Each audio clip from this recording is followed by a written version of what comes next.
This is episode 66 of the SBP Podcast, the voice of mobile film, and I'm your host, Susie Botello. This episode is the story of Moondog Labs from the perspective of founders Julie Gerstenberger and Scott Cahall. We go to Rochester in New York to share their story with you. Their story is genuinely inspiring because from Sean Baker's Tangerine to Steven Soderbergh's High Flying Bird, it's the pioneer of anamorphic lenses for smartphone filmmakers. Today is September 10th, 2019, and Apple shared the new iPhone 11. The Apple event is always welcome for many of us who like Apple products, but more than that, it's a chance to see how the video camera is progressing in the iPhone. But whether you're going to upgrade to the new iPhone or not, one thing is for sure. If you're a good storyteller, you don't need the latest model of a smartphone to turn your story into a great film. Feature or short, a great film with a great story will live on in the people who experience them forever. So make your film and share it with the world. Oh, and by the way, we're still open for film submissions at the International Mobile Film Festival in San Diego. We accept shorts and feature-length films. So go to our website, internationalmobilefilmfestival.com, to get the details and the deadlines. But let me not waste any more of your time, and let's go to New York and talk with our guests at Moondog Labs.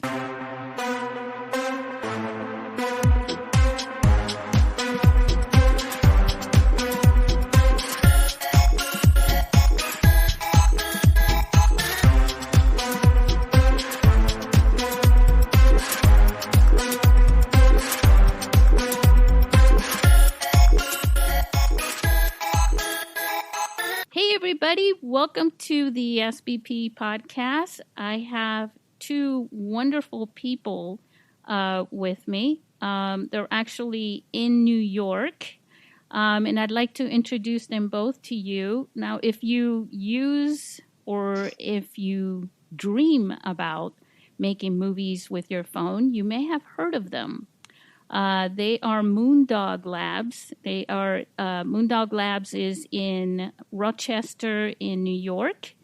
And I have here the two founders of that, Julie Gerstenberger and Scott Cahall. Hi, guys.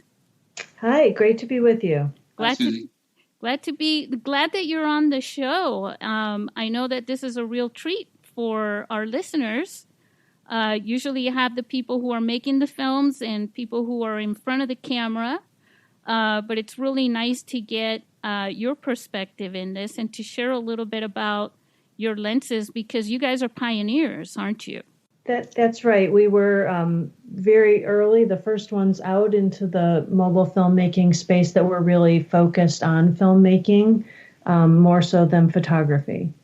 If you don't mind me asking a little bit, what I would like to share with our listeners, first of all, is a little bit about why Moondog Labs has such a wonderful reputation and a little bit about what anamorphic lenses do for a mobile filmmaker. And then I'd like to talk a little bit about how you guys started your company, because I think your backstory is pretty interesting, especially with some of the earlier feature films that were shot on the iPhone that really elevated mobile filmmaking, I should say, into our world, right? Mm-hmm. Great. I'll let Scott jump in here because he's got the start of the story. Okay. Sure. So I'm not quite sure where to start. Let's see. So we started the company, Julie and I did, in 2013. Our backgrounds are really from primarily from Eastman Kodak, where we both worked as optical engineers and designers. I had started a consulting company about a dozen years ago and grew that to a handful of designers, primarily people that I worked with at Kodak. And we did that for about 5 or 6 years, and then basically came to the conclusion that we wanted to do some projects and some products of our own. So I gave Julie a call, who I had known from Kodak, and pitched a couple of ideas to her. She has quite an interesting background that I can let her talk about in a bit here. But in the end, we settled on doing something. We know we wanted to do something unique, and we were both quite interested in filmmaking in general, primarily because of our background at Kodak. And I had been seeing a lot of interest in anamorphics for DSLRs, and it was kind of an interesting kind of dynamic time back 6 or so years ago in the development space for that. And we had done, my design group had done design work for mobile phones for quite a few years prior to that. So we had a really good feeling for what's inside of the phone, the camera that's inside of your phone. So we felt pretty uniquely qualified to design lenses that attach on the outside that would work well with phones. And it was really the combination of seeing this pretty active interest in anamorphics in general at the time, as well as our what we felt was pretty uniquely qualified backgrounds in mobile, that kind of led us down this path of trying to do something anamorphic for your mobile device. And I have a quick question, just Sure. for some of our listeners who may not realize what anamorphics are. Sure. So a typical phone, if you're shooting in video mode, will have a 16:9 aspect ratio. What an anamorphic does is it will expand the camera's field of view, but it only does so in the horizontal direction, which is kind of unique. So a typical wide-angle adapter would expand it in both the vertical and horizontal direction, but you still, at the end of the day, have the same aspect ratio. With an anamorphic, it really effectively expands your field of view in the horizontal direction to increase your aspect ratio from, for example, 16:9 to something like 2.4 to 1. So it really gives a much wider feel to your footage. And this is something that you see pretty often in feature films, but it's not something that you can readily do, or at least you couldn't at the time, with your mobile device. Your only option at the time was to capture in 16:9 and simply crop the top and bottom of your image. So this was sort of a new way in the mobile space to give your footage a really high-end cinematic look. And you also mentioned that you were working with mobile phone camera technology or something earlier? Yes. What was that about? Well, so I can't talk about a lot of that, but since my time at Kodak, which was now over a dozen years ago, I and others here have been designing the prime lenses that are inside of your phone. So if you watch various for example, an Apple event, sometimes they'll show sort of a cartoon image of the lens stack that's inside of the phone. Those are the kinds of things that we've done a lot of work on. So those are typically all plastic designs, and there may be 6 or so lens elements, 6 or 7 elements in there, and they're really very complex designs. I'm not sure that that probably most of the world appreciates how challenging those can be, but we've done a lot of that work over the past dozen or so years.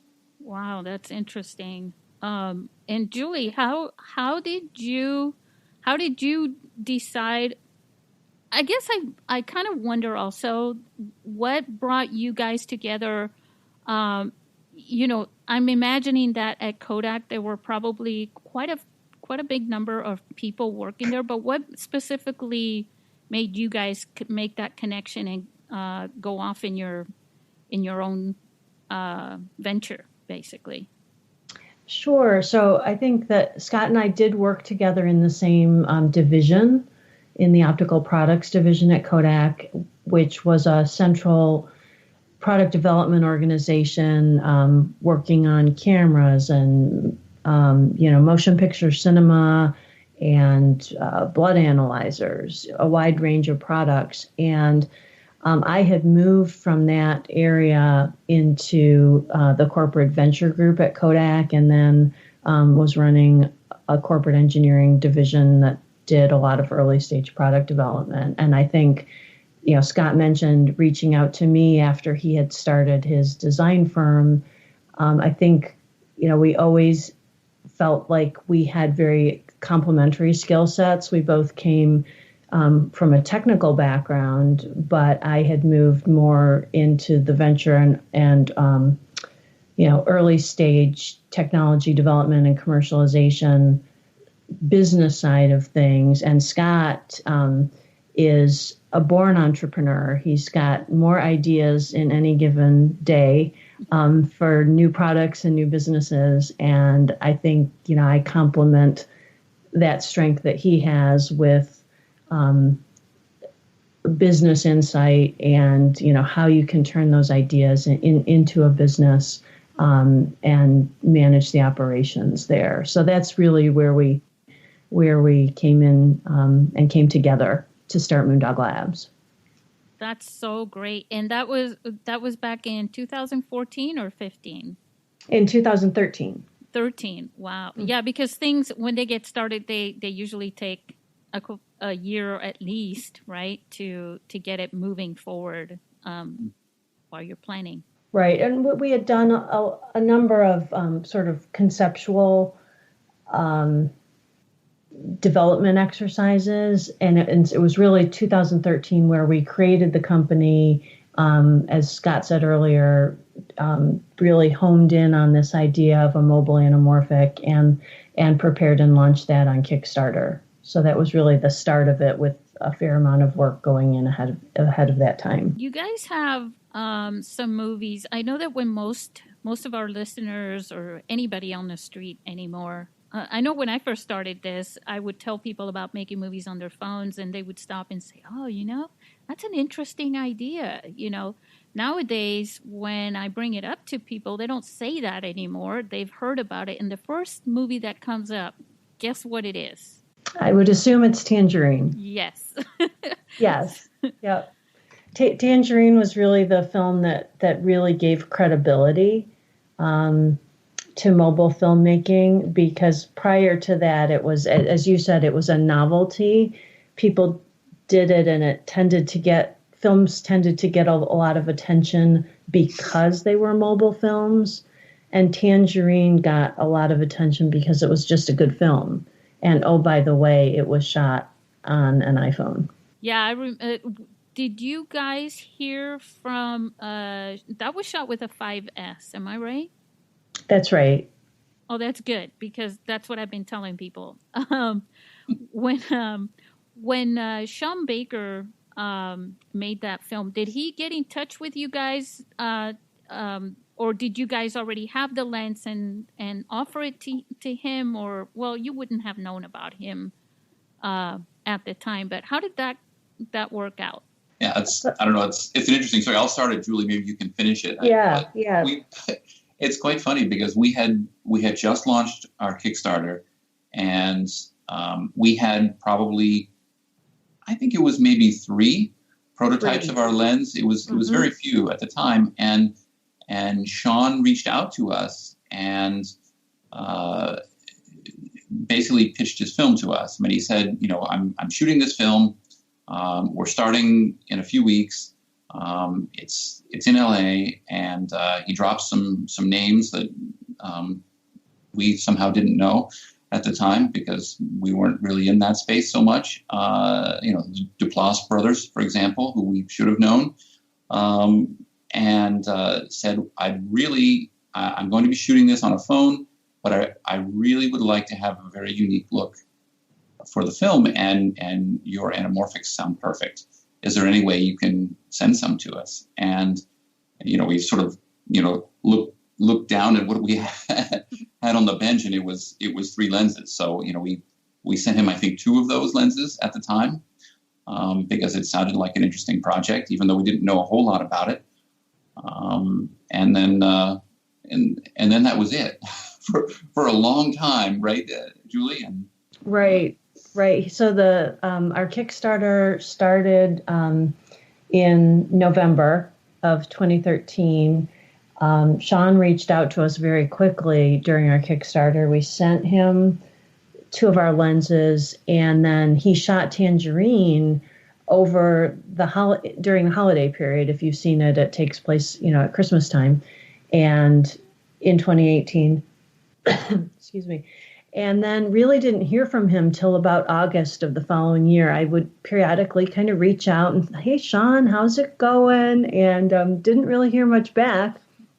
And then about August, he responded and said, hey, really excited. I'm finishing up post-production and we're submitting to Sundance, and think that it's very likely that will be accepted. So, and they were, and the film was very, very well received, got a distribution deal at Sundance. Scott and I were there at the premiere, and it was just fabulous to sit through the film. And then the very last credit on the screen was our logo, and the fact that the film was shot on iPhone 5.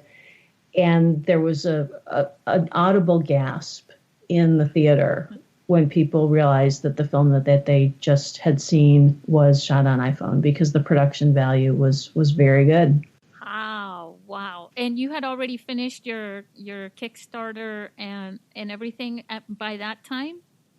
Yes, we had started shipping. So our Kickstarter finished in December of 2013, and we had started shipping lenses at the end of April in 2019. So we'd been shipping lenses for a number of months before we heard back from Sean, and then of course the Sundance premiere was in January of 2015.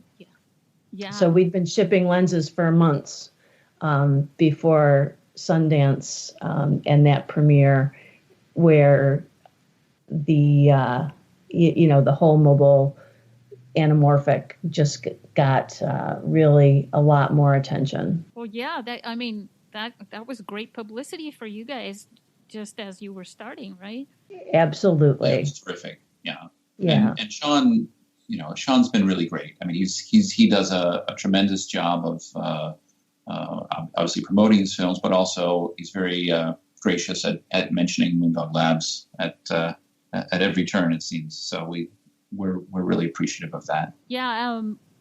Right after that, I believe we were getting ready to do the 2016 Film Festival, or maybe it was 2015. I can't remember, because we do it in April, so I think it was 2016.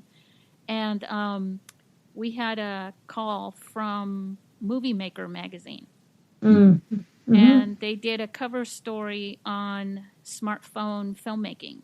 And I think it mentioned you guys, it mentioned Sean and the Tangerine film, and then it mentioned a few of our mobile film festivals, the pioneering ones, as I call us, and some of the filmmakers as well, that were already, making bunches, I should say, of short films mainly. But yeah, that really kicked everything off. And then since then everybody seemed to want to give that a shot, right? Oh, yeah. Absolutely. Now there are all these,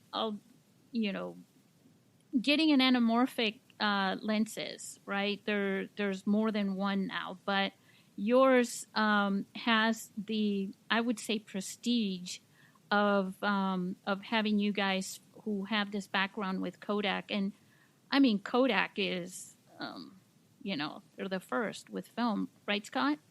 Mm-hmm. Yeah, I mean, we really Kodak is the one that brought it to the masses, and really sort of enabled the world to take up photography in an affordable way. And what made you guys? Because you have to. The one thing that I kind of believe in, at least personally, is that passion is really detrimental to the success of any project, especially if it's gonna last, right? And for you guys, are you passionate about, is it storytelling, filmmaking in general, mobile film? Because this especially back then wasn't something that, it's not like a pizza restaurant, right? Yeah, I think for us, I'll say for me in particular, and Julie, you can talk about yourself, but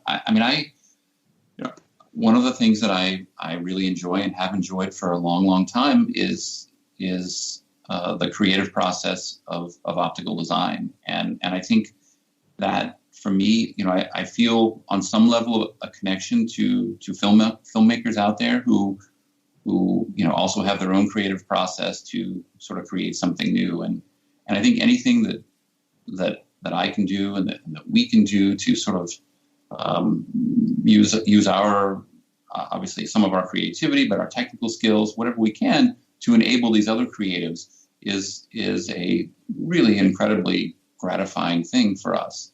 So it's really one of the things that drives us. And to be able to do that for sort of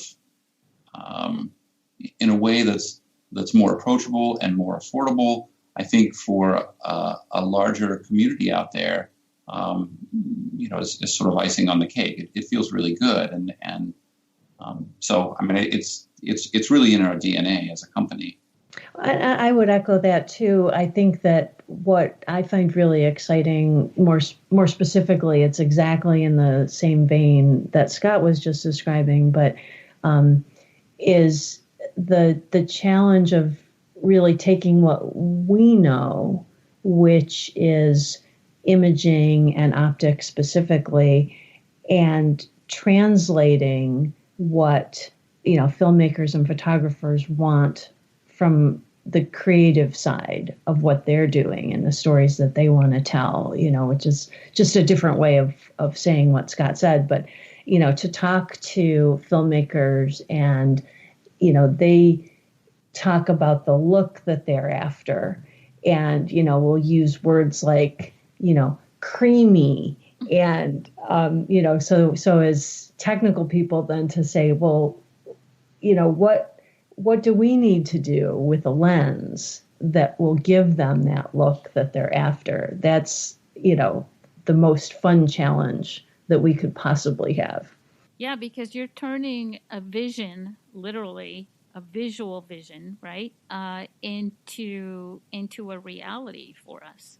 Exactly. You're saying creamy, and I kind of laughed a little bit because it reminds me of the people making fun of the shampoo commercials. But there's a smooth look to, I don't have your lenses, but there's a smooth look to the cinematic films. And most people talk about that with, the number of frames that are used, 24 frames per second or 25, and versus 30 or 60 or something like that. But would you guys mind, or maybe this is a Scott question, clarifying that a little bit with why it's not just frame rate, but also the lenses, the anamorphic lens that can really bring the quality of cinematic value or cinematic look to your film? Well, I think one of the things that a lot of filmmakers talk about is the sort of pluses and minuses of modern digital imaging. Modern digital cameras, even in your phone, are really quite excellent these days. But they're almost excellent to the point where they're boring, where they're somewhat sterile, and it's really hard to get much differentiation between two pieces shot on the same camera. And in the case of phones, there are many, many millions of people out there with phones who are shooting videos, And to get something that looks different and that looks, quote, cinematic, which is, my cinematic, people typically are referring to what they've seen shot on film. You have to do something different. And some people refer to lenses as the sort of the new emulsion. I mean, in the past, you could change the film stock to get a different look. Now, you can change a lens to get a different look, and that's, I mean, you could do that before, of course, but it's become sort of one of the more primary levers now, I would say, than I mean, you don't swap out a sensor in your camera, but you can swap out a lens. So I think we sort of as lens designers sort of took on that responsibility and try to give something that looks and feels unique and that is reminiscent of something that was shot on film, just because that in this day and age is somewhat unique. So and it's not always easy, like Julie was referring to. It's you have descriptors from filmmakers that don't directly translate to design specifications. You have to sort of do that conversion in your head and think about what that means from for aberrations or coatings or whatever else, vignetting, all these things, and sort of piece together what that means in a design and use that to create something that hopefully satisfies them. And I think we've done a pretty good job of that, but it was not an easy path. I mean, it took a few iterations, and we worked with filmmakers, and I think we ended up with something that people enjoy. One of the really cool aspects about mobile filmmaking, one of the things that I enjoy about it is the fact that it appeals to the established filmmaker. I mean, you've got Steven Soderbergh and people like that already, all over this.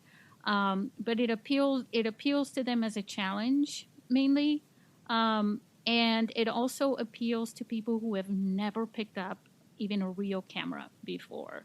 And not to say that the smartphone is not a real camera when you're using it as a camera, but it's a phone, right?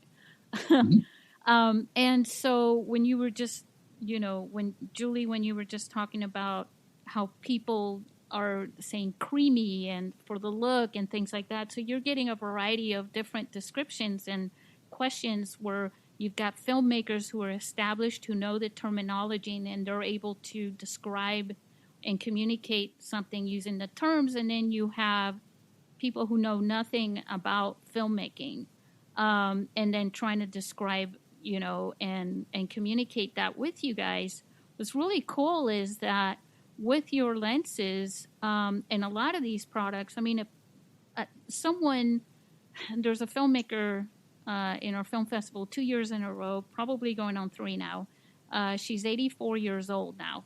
And it's amazing. And then we've had, children also. There's somebody in my family who just turned 5 last April, who is a little vlogger,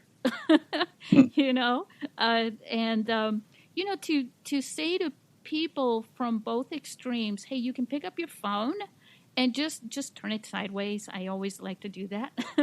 And hit record, and don't worry about the technicalities right now. Just start doing it, and you can do all that later.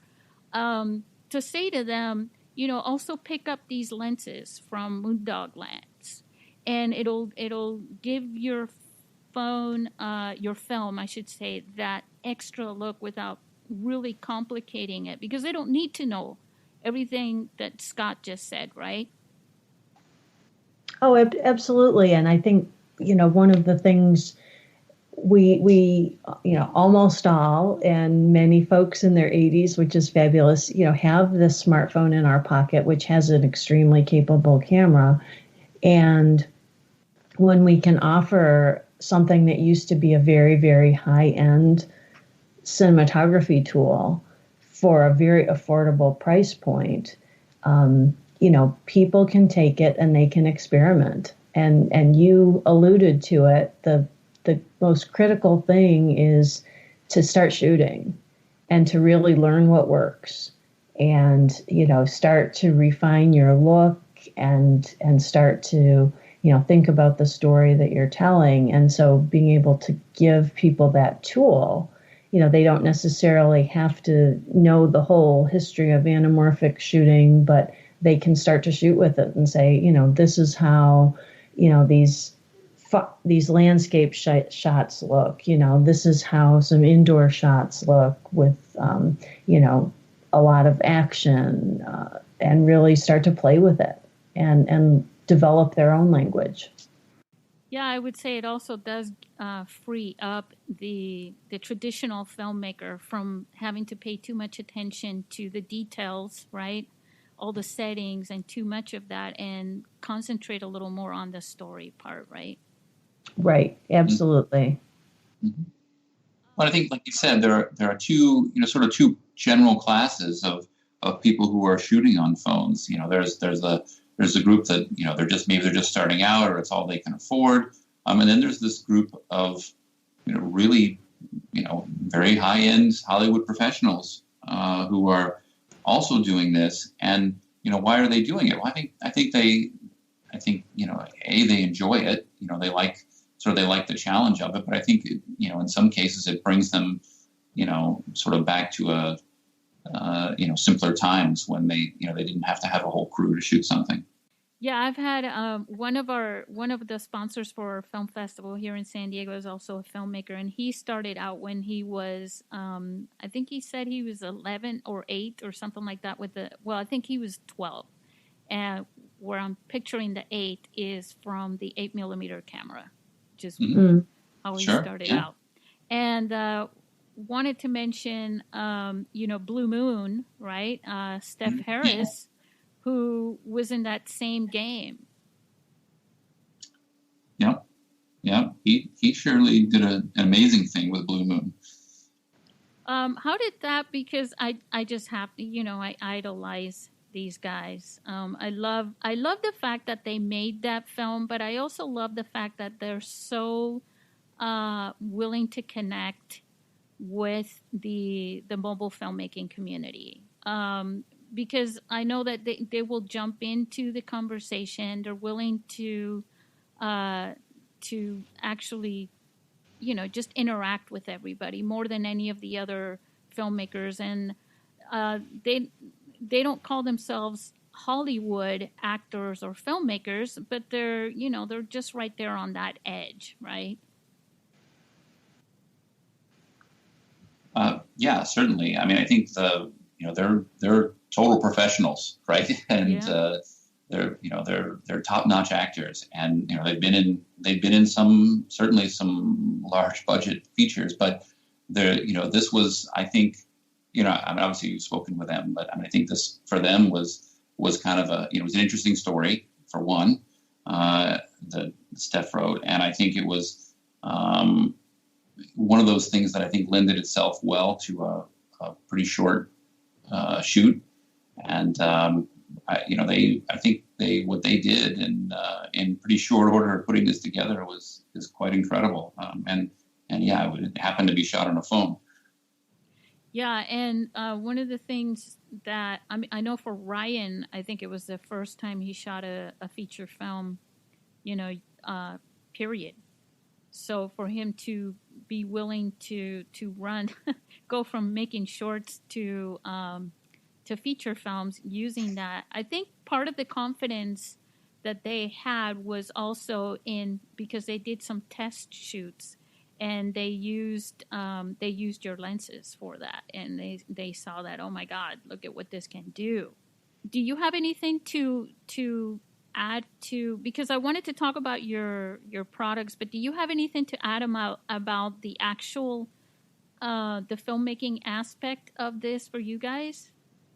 I guess the only other thing I would add, you've touched on a number of the benefits of mobile filmmaking, and really, from people who have very little experience to people who, have been honing their craft in Hollywood for decades.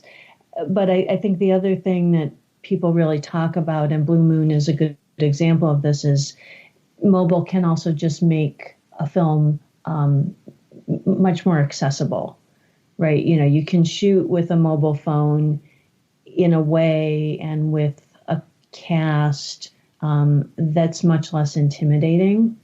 And it's also, we can think of projects where people have just had lots of fun with things you could only shoot with a small camera, sticking the camera inside a wine glass or, doing just goofy, crazy shots that you just can only do with sneaking it into Disney World. Mobile.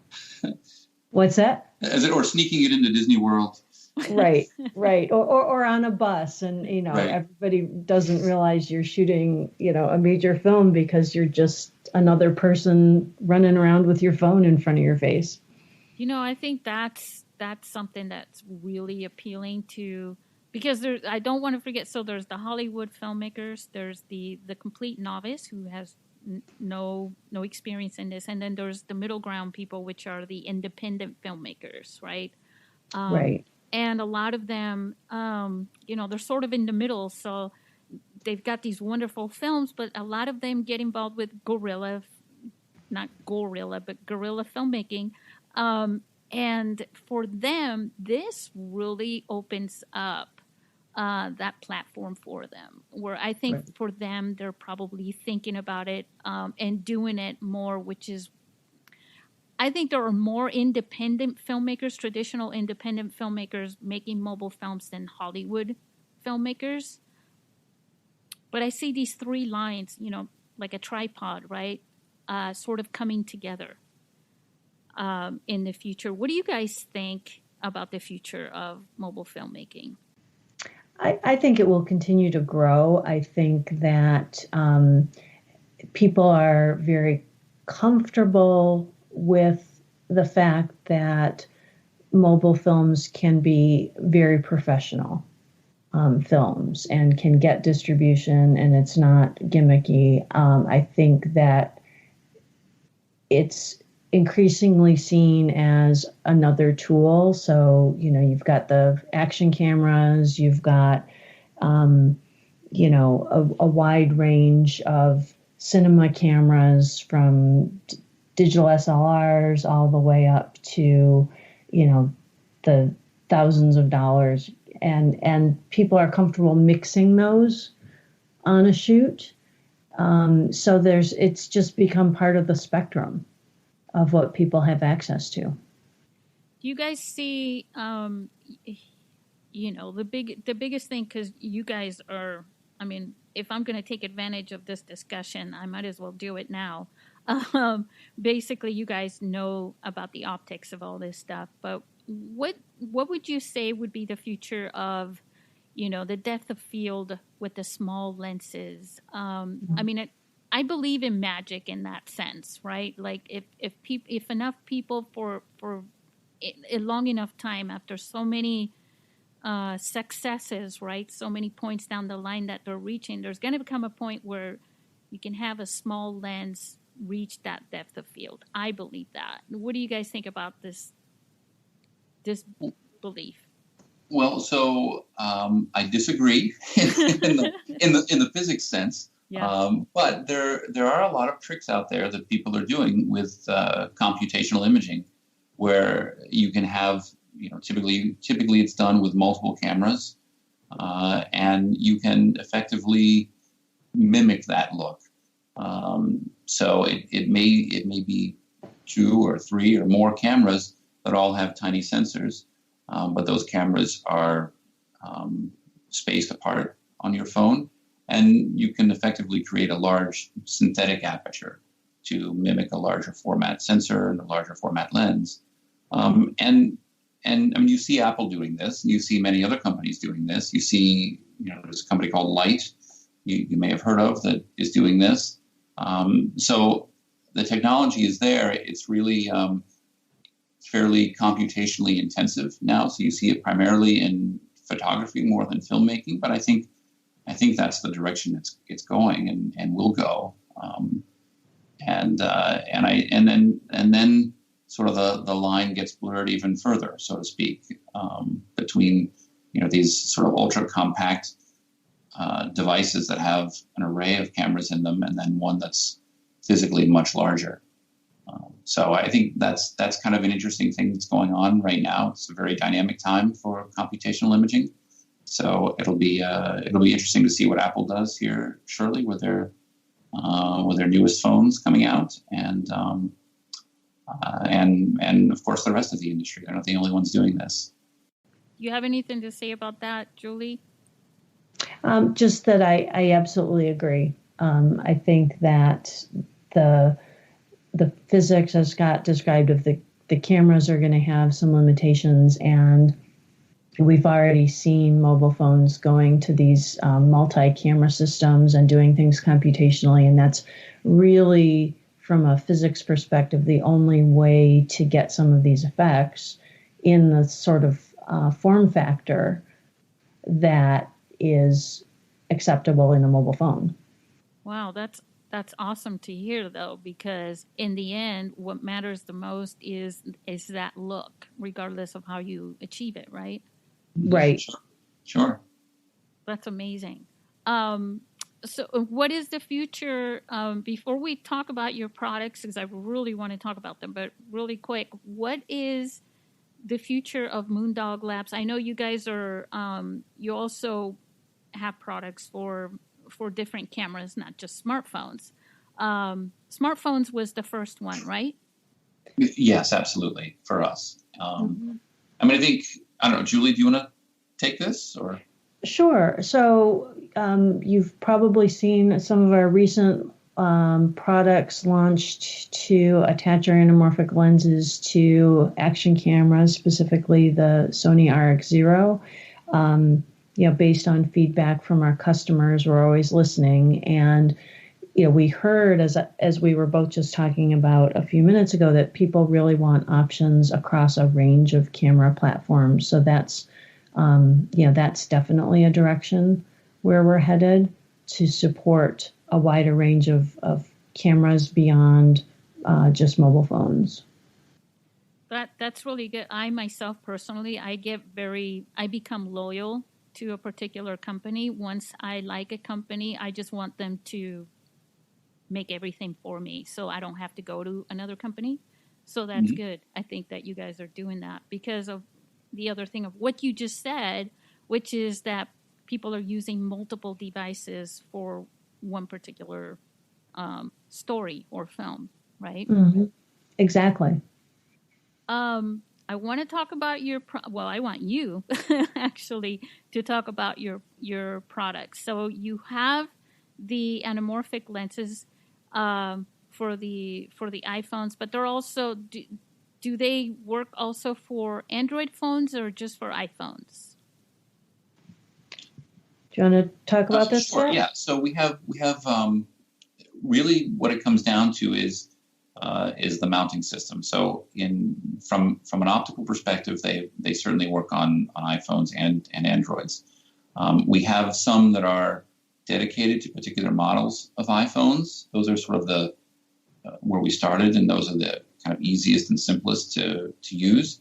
And then we have a series of options for people to use dedicated cases. So you can have one lens and use it on multiple phones. Those are typically for iPhones. And then we have another version of our lens that has a larger 37 millimeter thread on the back. And there are a range of rigs out there that people can basically pop any phone they want into and then attach our lens to it. Oh, that's pretty cool. And so you have the lenses, and then you also have.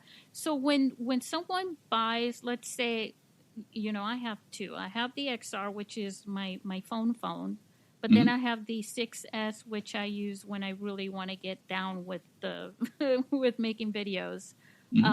And let's say for those two phones, you can buy the anamorphic lens for each one of those phones. Does it come with mounting systems or not?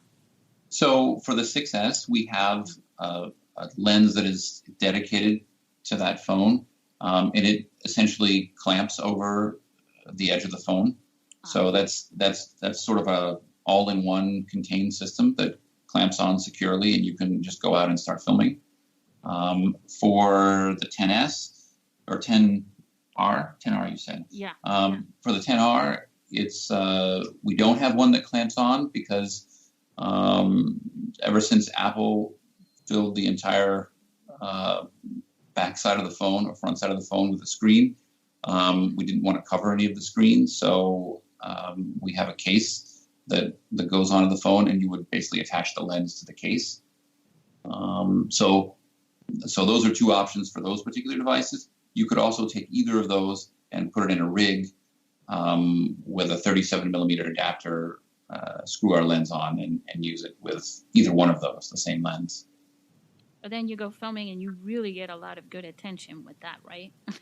Yeah, well, it's certainly more noticeable when you have a rig, a full rig. Even a mobile rig is more noticeable than just having a phone by itself. So it's noticed. I mean, that's if you look at any of the behind the scenes footage from High Flying Bird with the Steven Soderbergh's film, that's very there's some very clear shots where he's holding a rig that has one of our lenses mounted on it. Yeah, and with the stabilizers, and I know that you guys work with those as well. Yeah. You have, so when you're using a gimbal, also you guys have the counterweights. Had I not seen that on your website, I wouldn't have even realized that. Oh my gosh, that's right. You might need that if you're attaching lens, right? Yeah, most of the gimbals out there are flexible in some ways, but they weren't originally designed to accommodate a lens. And that really throws things off. And depending on the phone, it may throw it off to the point where it really just won't work. So we designed a series of counterweights to really offset the addition of our lens or our lens plus a filter, and those have been quite helpful for filmmakers. Mm-hmm. Is there anything that you would like to share with our filmmakers that's coming up, that's not top secret or anything with your company? Any particular product that we should let them know to look for? I think we can give you a sneak peek. We have, so in the next few days, we will be releasing a way, we'll just generally call it a way for people to attach our Anamorphic to GoPro Hero 7. So there are some sort of caveats to that, but it's I think for those who have a Hero 7 and already have our lens, I think it may be kind of an interesting option. So we're excited about that. We'll be releasing that within the next week or so. Oh, good. So it'll be ready before Christmas. Oh, yes. That sounds good. What would be one message, unless you'd like to bring up any other products or anything? I think that's probably enough of a peek into the future. We've got lots of other things we're working on, but we have to be a little bit cagey. Okay, good. Okay, one question for our listeners, because what you guys are doing, we take it for granted. I do presentations all the time, and I keep telling people not to go too deep into all the gear and all the settings and all that. You just grab their phone and just pick it up and start shooting.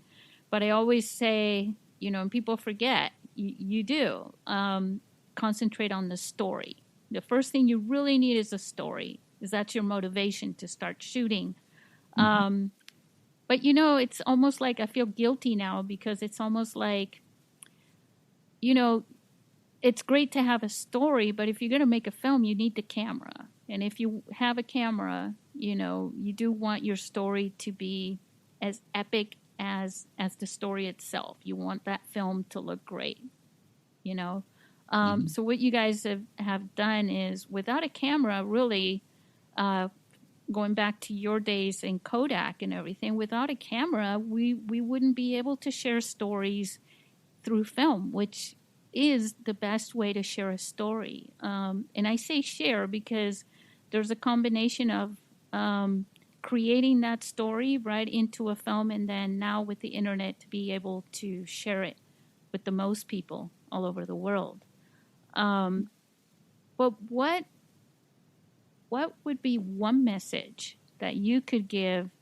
And I'll start with Julie, and then Scott, you can say, from your perspective, what message would you give to all the mobile filmmakers that are listening to this right now? So I guess if I'm going to start with one thing, it would be, and just jumping off what you described, absolutely start with a story, but also, get out and experiment with your tools, because that will help you refine the story, and think about, how to shoot and how to express this story that you're trying to tell. I think, we can all think of, particularly shorts, which is the great place to start, that we've seen where it's interesting, but it doesn't have a compelling message and story. You can tell that the crew and the cast had lots of fun doing it, and they might have some little clever thing in there, but it's unsatisfying. And so getting that combination of the technical platform to tell the story, so developing those competencies really complements and enables the telling of the story, because you don't want to end up with a sort of a cute technical trick and no story, but you also don't want a story that is undermined by poor execution and poor production value. So balancing those two things, I think, would be my advice. What she said. I think, but I'll just add to that. I would, in civil terms, I would say just don't be afraid to fail. And I think everybody's a newbie when they start out, and there's a whole lot to learn, and there's a whole lot of mistakes to be made along the way. So the sooner you can just start doing things, the sooner you can hopefully, knock out all those mistakes and get to the good stuff. But you don't get there instantly. You get there by trying and failing a bunch of times. And why not do that in the sort of the easiest and most economical way, which I would argue would be on a phone. That's awesome. I agree with you, Julie. I think a story, you do have to be sort of mindful, if that's even a word, of the message behind the story, and take advantage of the opportunity. Yeah, absolutely. All right, guys, we've actually talked for an hour, believe it or not. I can't thank you enough for being a part of this and taking the time to do this, especially on your time zone right now. I'm really looking forward. I hope that you guys, if you're ever in San Diego, I hope it happens to be during the last weekend of April. So you can come and be a part of our film festival. The other last little thing that I just want to say to you is that that the entire filmmaking community, from what I can see on social media and from what I've heard personally, admires the work that you do. And your lenses are, proof of the hard work that you guys do and put behind it, your expertise with Kodak and everything you've done. That's admirable. So on behalf of the mobile filmmaking community, I just want to say thank you to both of you, Scott and Julie. Well, thank you so much. That's great to hear. Yeah, that's what makes our jobs really satisfying. So thank you. You're welcome. All right, listeners. Well, I should say, Scott and Julie, say goodbye to our listeners. All right. Bye-bye. Bye now.